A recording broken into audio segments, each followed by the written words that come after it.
Good afternoon, my fellow Americans, and welcome to the Rose Garden.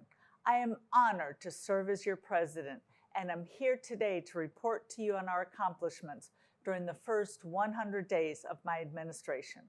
I am proud of all the tremendous progress that has been made, not by me alone, but by all of us as a nation. Of course, our work is nowhere near done, but I am so pleased with how we have transformed our government and how it is doing a much better job in promoting peace, liberty, and justice for all. 90% of all American troops we had stationed in the Middle East and Afghanistan are now home. They are back where they belong, out of harm's way and reunited with their families. 100% of all American military equipment that we sent to these areas has been secured on location or has already been returned to our homeland. For the first time in a generation, our nation is at peace instead of at war. The United States is no longer acting as a policeman of the world, and other countries have taken notice and found new respect for our desires for cooperation rather than conflict. Our reputation is not going to change overnight, but Americans can feel safer knowing that we are viewed globally as searching for new trade partners rather than new enemies. As proud as I am of our work internationally, I'm especially happy about what we have done domestically. On day one of my presidency, we took an important step toward restoring the health choices of Americans by descheduling cannabis, recognizing that there is medicinal value in the marijuana plant.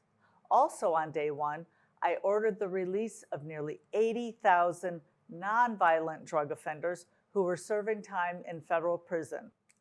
I am thrilled that 10 governors so far have followed suit and have ordered the release of another 100,000 nonviolent state prisoners convicted of offenses for which there was no victim. All of those people are now back home with their families where they belong. Fathers, mothers, sons, and daughters are once again back together and free to start living their lives as they wish. Meanwhile, crime is going down and our streets are safer. As you may know, I have worked alongside Congress on legislation to decriminalize marijuana. I expect that that bill will soon be on my desk and I will sign it immediately.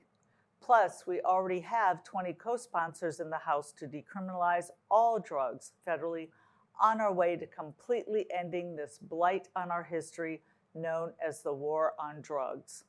We will continue to promote policies that build trust between police and the people whom they serve.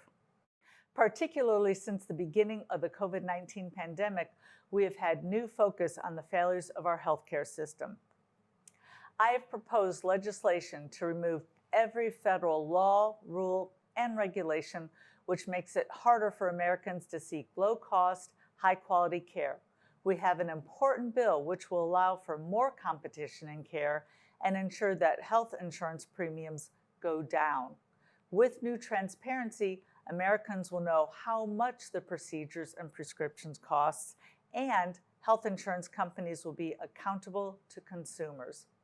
20 million people in this country still suffer from high-impact chronic pain.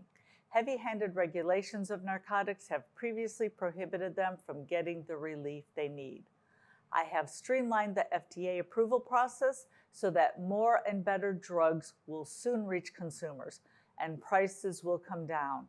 The FDA will no longer police doctors' offices and stand in the way of those who suffer.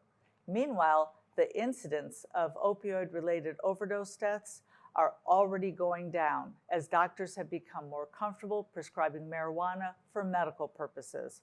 We are making it clear that addiction is a health problem, not a criminal issue. We have lifted U.S. trade barriers that were in place against Iran, China, and Cuba, which has greatly reduced hostility between the United States and these nations. It has opened up new markets and lowered prices for American consumers. As a result of my overturning tariffs, which had been implemented by executive order, American consumers will save nearly $20 billion this year alone. While we continue to dig through nearly 1 million pages of federal regulations that were on the books when I took office, We have already removed 10% of them, freeing up businesses to compete in the world markets and hire new workers.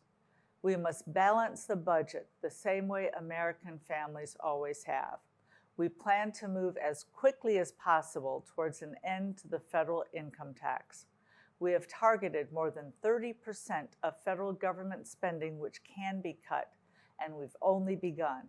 I have proposed an immediate $1 trillion reduction in this year's budget. This will move money out of the government coffers and back to you, the people who earn that money. Bureaucrats, special interests, and lobbyists in Washington don't know what's best for you. You do. With government red tape out of the way, we're seeing a tremendous surge in investments and loans to small businesses. We have brought employment levels back to where they belong before the pandemic, and the future job market is looking strong. I am inspired by the millions of letters, emails, tweets, and other messages that have poured in from employers who are hiring and employees who are able to do the work they love. We're rebuilding America, and the future has never looked brighter. We have done so much, but I am even more excited about the work we have yet to do. I ask that you contact your senators and representatives and urge them to support our bills to further expand access to health care, lower your taxes, cut spending, and remove unnecessary regulations. Because of you, our aspirations are no longer unlikely fantasies. They're happening now, and they're happening because you demanded it. Let's keep up the great work and push toward making our country the beacon of freedom it was always meant to be.